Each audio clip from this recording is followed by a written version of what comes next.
Hello YouTube, this is Let's Talk Horror and welcome back to another video. Okay guys, so the day is finally here. I'm going to give you my Friday the 13th tier list as I wrap up my review series of the Friday the 13th franchise entering Crystal Lake. So I'm very excited to do that and hopefully you enjoy this video today.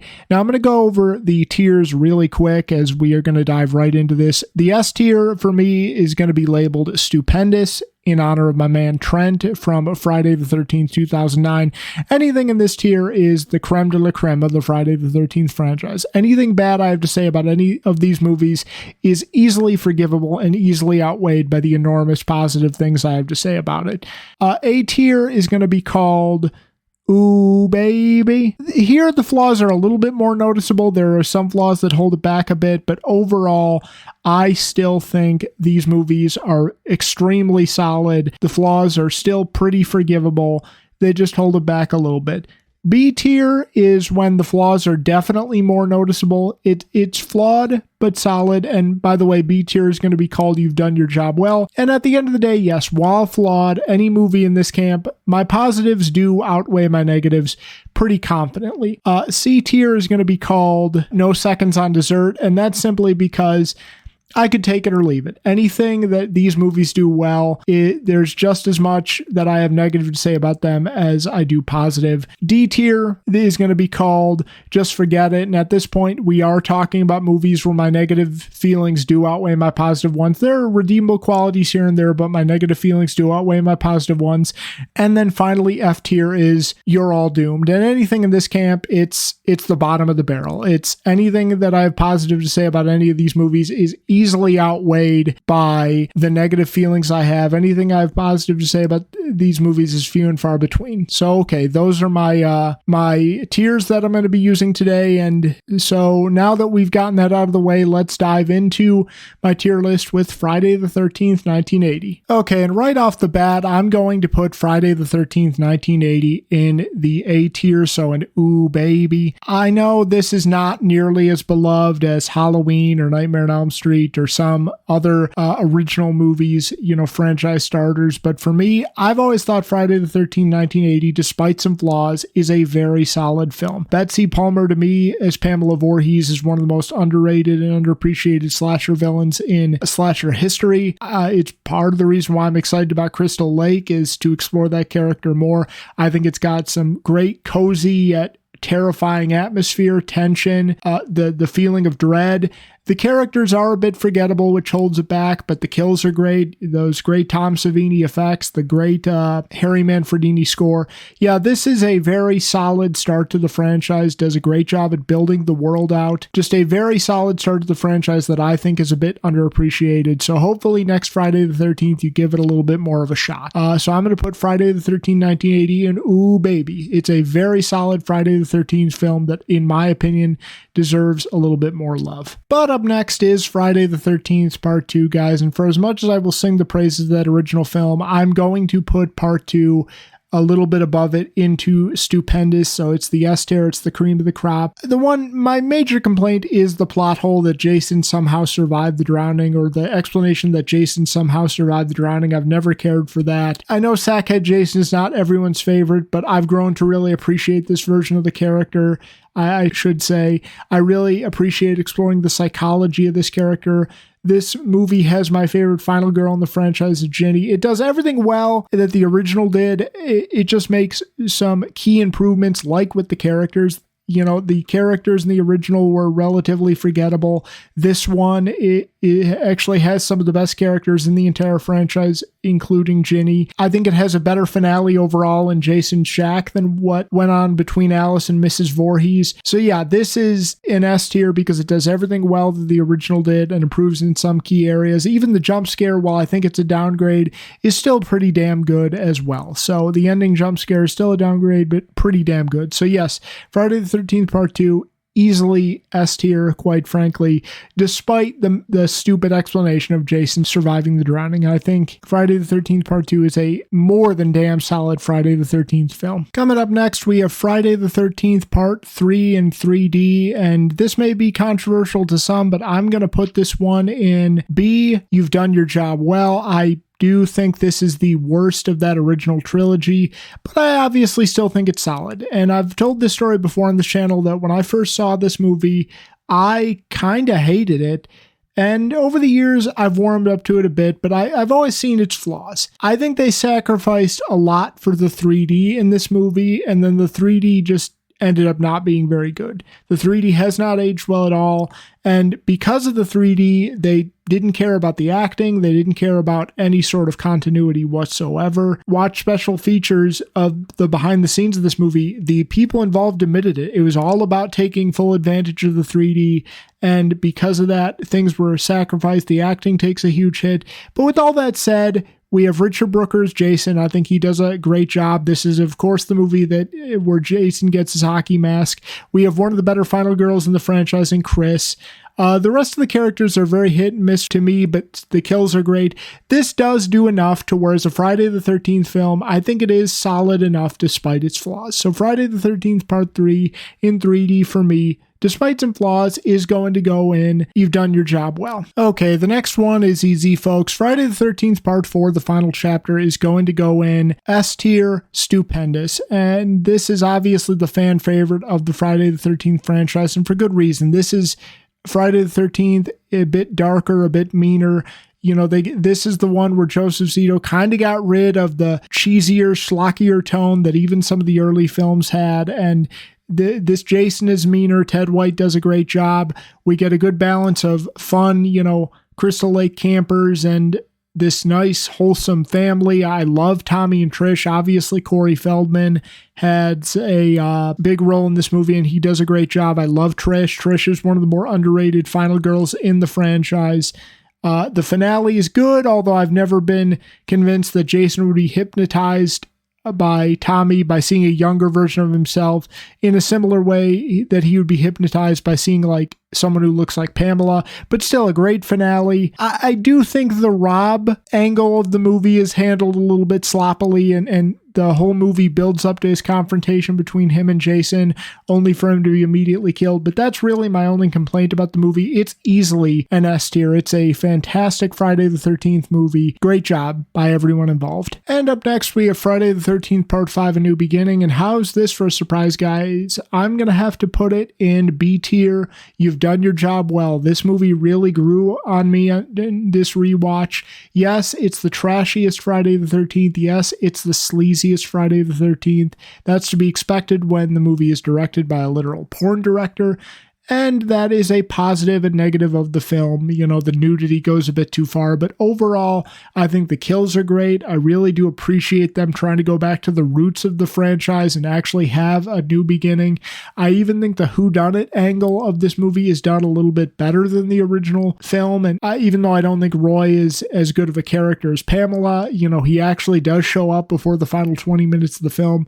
John Shepard's performance as Tommy, I think, is really underappreciated. The kills are great. You get a kill with a belt. You get a kill with a road flare. The kills are very solid. Despite its flaws, despite its trashiness, despite going a little bit too far with the nudity, I do think this one is a solid Friday the 13th. Very clearly flawed, but a solid Friday the 13th after all. So A New Beginning to me, pretty darn solid, and yeah, it goes into you've done your job well. So that's the big surprise of this tier ranking and my Friday the 13th review series overall. But coming up next is Friday the 13th Part 6, Jason Lives, and this one is easy. This goes into stupendous, the S tier. This is one of the great Friday the 13th films. I love it. They finally embraced Jason as a zombie. I love the risky, lighthearted, comedic tone that they added to it. It was a huge risk, but I think it paid off big time. It really is a refreshing addition to this franchise and this movie. I love Tom Matthews as Tommy Jarvis. CJ Graham is good as Jason in this. I don't love the look of him, or at least, the look with the hockey mask and like the tool belt and the gloves and stuff, but I love the way they defeat him was by putting him back in Camp Crystal Lake. Kills are solid. I love the element of the kids being added here and the camp actually kind of getting up and running and the kids being added here. Not only does it add to the more lighthearted comedic tone, but it adds to the stakes of the movie. So I love that as well. I think Tom McLaughlin did a great job of adding more comedy without it making fun of the slasher genre and fun of the franchise. There's just so much I can say about Jason Lives. Just a great job all around. The only thing I really don't like about the film is the final shot. Easily forgivable. It's a great movie. It's an excellent Friday the 13th movie that delivers on all levels, gives a refreshing tone overall, and it's just a great Friday the 13th movie. So Friday the 13th Part 6, Jason Lives, comes in at stupendous the S tier quite easily. Well, guys, if you've noticed so far, every movie in the franchise I do have positive feelings towards. Well, sadly, that is about to change, because with Friday the 13th Part 7, The New Blood, I'm going to have to put it in D tier. Just forget it. Yes, this is the first movie where my negative feelings do outweigh my positive ones. Now, look, I do have some positive feelings towards this movie. I think this is the best looking Jason by far, both masked and unmasked in the entire franchise. I love the beat up look of him masked, and then unmasked. I think his zombie look is outstanding. I do like Lara Park Lincoln's performance in this. I like the idea of Jason versus Carrie, and when we actually do get that, it is very well done in the last 15-20 minutes of the movie. The problem is it takes so long to get there. The other characters we're spending time with are either just forgettable or unlikable. The kills, obviously, very famously, were incredibly watered down by the MPAA, and that really could have gone a long way towards saving this movie. And even the ending of the film, with Tina's dad coming out of the lake and pulling Jason under, is just incredibly stupid. So even the big payoff to the big Jason versus Carrie fight is really, really weak and stupid.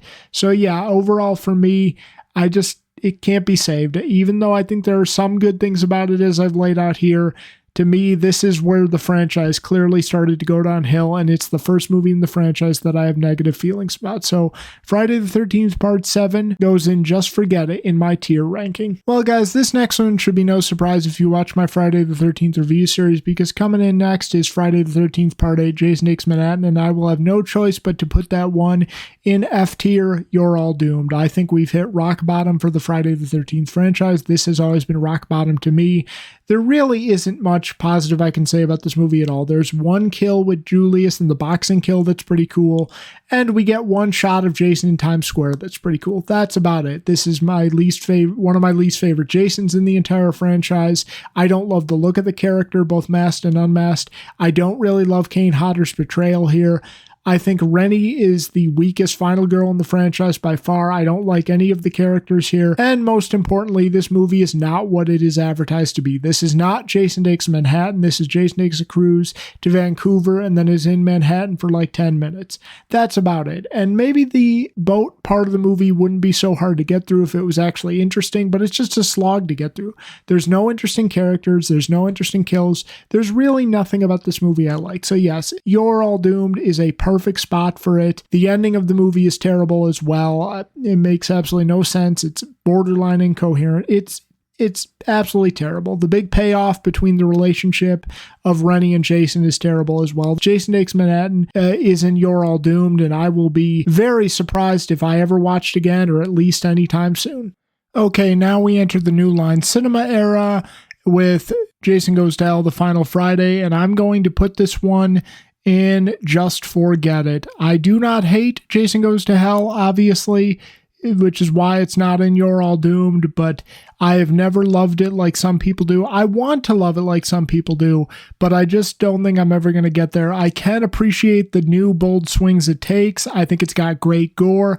I actually really do like this look of Jason. I think some of the new ideas are executed well. And I love the beginning and the end of the movie, especially the end with Freddy's glove coming out. But outside of that, I just think they tried to throw way too much at the fucking wall with what they tried to do. I don't think all of it or even most of it is executed all that well. There was way too much added here for the 9th film in the franchise. First of all, I mean, the body switching thing is jarring enough, but then of course you have this bounty hunter and this family connection, and it feels like the whole Voorhees house thing was ripped straight out of Halloween. They just tried to throw way too much at the fucking wall. So while I still think it has redeemable qualities, I certainly don't hate Jason Goes to Hell. It's certainly never going to be a movie that I pop in all that often. They just, again, threw way too much at the wall, tried to add way too much new to the lore, and it doesn't work at all. So yeah, again, even though it has redeemable qualities, Just Forget It is the right place for Jason Goes to Hell. Okay guys, up next is Jason X, and I know this is going to piss some people off, but I'm going to put this one in. You've done your job well. Yes, my positives do outweigh my negatives with Jason X. I do enjoy this movie, as ridiculous and as hokey as it is. It was a movie that was never supposed to exist. It only exists because Freddy versus Jason couldn't get off the ground. But as ridiculous as it is, I think it does a good job and gets the franchise back on the right track. And it's because it knows exactly what it is. Jason in Space is a ridiculous, over-the-top, hokey concept, and the tone of this movie fits that perfectly. And I think in the end, it does a much better job doing what Jason Goes to Hell was setting out to do, which is have a wildly different Friday the 13th experience. Here, the setting is wildly different, but it still operates like a Friday the 13th movie. The same cannot be said for Jason Goes to Hell. So that's why I have it above that. I think Kane Hodder's performance, I think this might arguably be his strongest performance. I like the look of both regular and Uber Jason here. I think the kills are outstanding. The frozen face kill is easily a top 5 to 10 kill in the franchise. Again, the tone just fits the movie perfectly. It's so cheesy and fun. The whole concept of Jason in Space, they just have a blast with it. I love that virtual reality simulation of Crystal Lake. This movie is just, it's over the top, it's hokey, but it knows exactly what it is, and I have a lot of fun with it. So I'm going to put it on the lower end of you've done your job well. That's where Jason X goes for me. If you disagree, that's fine, but that's just my opinion. Also going in, you've done your job well, is going to be Freddy versus Jason. And as I said in my review, and as I said in my ranking, I do like this movie. I know there are people that love this movie. I do like this movie, but I don't love it. And especially coming at it from a Friday the 13th perspective, I have to say it feels much more like a Freddy Krueger and Elm Street centric movie than a Friday the 13th and Jason centric movie. The vast majority of this movie takes place on Elm Street or in Nightmare on Elm Street locations. Freddy opens and closes the movie. All the kids and all the protagonists we are following are Elm Street kids, not Friday the 13th or Crystal Lake kids. Still, Jason gets his moments here. I don't love this portrayal by Ken Kirsinger, but Jason gets his moments. He has a cool kill here and there, and the final fight between him and Freddy is pretty damn good as well. So I still think it's solid, which is why it's in You've Done Your Job Well. I'll just never love it like some people do. This is where Freddy versus Jason is. I like it. I've never always loved it. Up next, to finish this out, is Friday the 13th, 2009, and fittingly, it will go in the category of stupendous, the S tier. I absolutely love this movie. It came in at number 1 on my standard ranking. I've always loved this movie. This is the movie that kind of got me into the franchise. The build up to it kind of got me into the franchise. And this movie will always have a place near and dear to my heart. I think Derek Mears plays a great Jason. It provides everything we look for out of a Friday the 13th movie while subverting expectations and doing something new with the character of Jason Voorhees and new with the franchise. I think Derek Mears is the best Jason. I think this is one of the best looks of the Jason character. It's got some gnarly ass kills. I love the decision to kind of put parts 1 through 4 in a blender and mix them together. I mean, for any other franchise that might not work, but for this one, it did. There's just so much this movie does right. I think they clean up some of the flaws in some of the earlier movies. Like, I think the Clay part of the story in this one is better than the Rob part of the story in part 4. Yeah, I love, Clay and Whitney's story. The only complaint I really have about this movie is the jump scare ending. Feels totally forced, feels totally unnecessary. But I love the opening 20 minutes of the movie. That's arguably the best thing Friday the 13th as a franchise has ever put to screen. It gives you everything you want out of Friday the 13th. It can almost be viewed as its own little Friday the 13th short film. It establishes the tone and the feel and everything the movie is going for in those first 20 minutes, and the rest of the movie doesn't disappoint either. So yes, easy S tier for me. Friday the 13th, 2009 is outstanding and does not deserve the hate it gets from some circles. And with that, guys, that is going to wrap up my Friday the 13th tier list, and that is going to wrap up my Friday the 13th review series, at least until Crystal Lake comes out on October 15th. We are now less than 2 months away. The wait is finally almost over for Friday the 13th to be where it rightfully belongs, in the spotlight of slasher fans everywhere. And I absolutely cannot wait. We have been waiting for this for years. I've been excited for this show from day one, and I absolutely cannot wait. So, of course, I will be updating this tier list when Crystal Lake comes out, and of course, I'll be updating my standard ranking when Crystal Lake comes out. But for now, when it comes to Friday the 13th, that's going to do it for me. What did you guys think of my tier list? Comment below and let me know your thoughts, and I will see you guys later. Okay, take care.